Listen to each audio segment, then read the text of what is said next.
जय जगन्नाथ। आज मीन राशि विषय आलोचना करवा जो एप्रिल मास 2026 प्रथम एप्रिल से विषय आलोचना करवा। समस्ते जानते मीन राशि 7.5 भी पड़ी। तो मीन राशि विषय आलोचना करवा आगु आगे आम गोचर कुंडली कौन ग्रहंकर अवस्थिति से जिनटा आम देखा निश्चित भाव दरकार।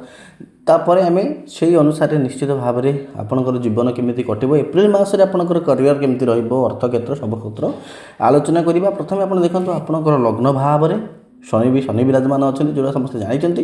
किंतु शनि साथ सूर्य अच्छा ये सूर्य और शनि शत्रु ग्रह सूर्य एवं शनि मित्र ग्रह केवे नुहति पितापुत्र होते तो आप स्वास्थ्य निश्चित भाव में प्रोब्लेम आसो जमापड़ी किंतु जेहेतु कौन होना ये सूर्य शनि साथ बसले शनि अस्त हो जाए तो ये आप जो 7.5 जी कष्ट पाते ताठू निश्चित भाव में ये आपण अत्यधिक कष्ट नुह ताठू बहुत बढ़िया आराम मिल आपको कहीं से शनि अस्त होती सूर्य किरण में अर्थात सूर्य जो बसिले से जेकोसी ग्रह जब बसती सी कंबस्ट अर्थात अस्त हो जाती से सूर्य पावर आसो सूर्य पावर आसो मतलब आप देखिए गोटे जगह लीडरशिप किंबा जोटी आपंकर कथा रोहू नाला एथर से ही जगह आपंकर कथा रहा देखा जाऊँगी। हाँ स्वास्थ्य आपंकर प्रोब्लेम आसीपर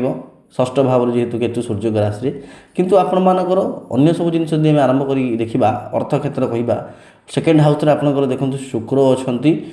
शुक्र अच्छा सत किंतु देखते मंगल राशि तो आप अर्थ क्षेत्र में तो आपको भल रु आपंकर व्यय देखा जाऊँगी आपंकर अर्थ किसी जगह व्यय खर्च हम विदेश कि कौन सी जगह को जीवा तीर्थ जगह को तीर्थ स्थान को जीवा भाई भी देखा जाऊँगी। एवं जदि आपड़ यही टाइम कौन इंटरव्यू चाकरी ट्राए कर टाइम 1 ରୁ 14 तारीख जाए आपंटा नेगेटिव हो अर्थात से समयटा आपते पर्यंत ज्योति सूर्य और शनि रखिले 14 तारीख पर जिते सूर्य जीवे तो से टाइम पर आपंकर सरकारी चाकरी हो प्राइवेट चाकरी हो ये सब भल। तापर आप गोटे जिनस देखो आपंकर बृहस्पति जी आप सबुठ बहुत भल ग्रह जब कह बृहस्पति आपंकर बृहस्पति देखो चतुर्थ घरे तृतीय राशि तो यू आपंकर घर माँ देखिए आप माँ स्वास्थ्य जब आगुरी खराब था माँ स्वास्थ्य परिवर्तन निश्चित भाव में आसो। एवं देखिए प्रेम क्षेत्र में चंद्र बसी जेहेतु आम लव रिलेसन और स्वामी स्त्री क्षेत्र में कहवा तो देखो चिंता आपंकर जो आप पार्टनर आपंकर चिंता बढ़ीज केतबे छोट छोट कथा नहीं कि आप विरक्ति भाव प्रकाश करेंगे निज पार्टनर तो ये जिनटा देखा जाऊँगी। अथच यहाँ 1 ରୁ 14 तारीख जाए बहुत अधिका 14 तारीख पर 19 तारीख जाए टे कम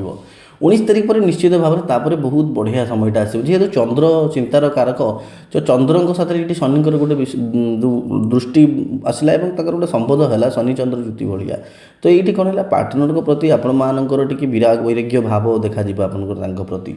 आपंकर देखिए आपण मानकर करियर कथा आम कहवा करियर 1 ରୁ 14 तारीख जाए एतला भल नुहे करियर भाव में केतु तो से देखो मीन राशि आप देखो 7.5 तो पड़े तो करियर रे भी देखुची जेहेतु केतु बसी आपड़ जब किसी गोटे कम करने को चाहते से कमटा आपंकर सफल हम ना कहीं आपंकर एकादश भाव में शनि सी लग्न में विराजमान अच्छा एकादश भाव में स्वामी तो ये गोटे कथा आप 19 तारीख पर जेकोसी कार्य कर शुभ प्रद निश्चित भाव में आप घर क्षेत्र किंतु बहुत बढ़िया अच्छे परिवार में सुख आसो परिवार समय बीतबे आउ कर्म तत्पर आपण हे अଯଥା किंतु पैसा खर्च होकर व्यय हो निश्चित भाव में देखा जाए। आउ गोटे सब बढ़िया इंपोर्टाट कथा जो मैंने बिजनेस कर जो मैंने बहुत बढ़िया अच्छी बिजनेस जो मैंने कर निश्चित भाव में बढ़िया बिजनेस कर डील नुआ डील किसी हो पारे जोटा फ्यूचर रे ताका बहुत बढ़िया हम नुआ डील सहित सेल बहुत किसी आग को बढ़ी पारे बहुत बढ़िया भाव में बिजनेसमैन मान देखा जाए कहीं चतुर्थ भाव में गुरु और निजर राशि गुरु जेहेतु से तो से कौन होता है निज राशि के से खराब दिखती नहीं बृहस्पति बहुत बढ़िया ग्रह तो आपको कर्म तत्पर करेंगे बिजनेस केमी कौन सेल रमी कौन भल इनकम देखिए जो मैंने छोट मोट कम भी करूँ जोटा छोट मोट इनकम रोचे बेसी किसी इनकम होनी शुक्र बसती आपंकर धन भाव में देखिए धीरे धीरे से गुड़ाक उन्नति पदक्षेप आप उन्नतिमूलक पदक्षेप और इनकम राहा आपको दिशो 1 ରୁ 14 तारीख जाए टी जगिजे 14 ରୁ 19 तारीख जाए आप आवरेज रही 19 तारीख पर आपंकर बहुत बढ़िया जिनटा आपण मैंने नुआ नुआ जिन किसी शिखा चेष्टा करेंगे जेहेतु आमर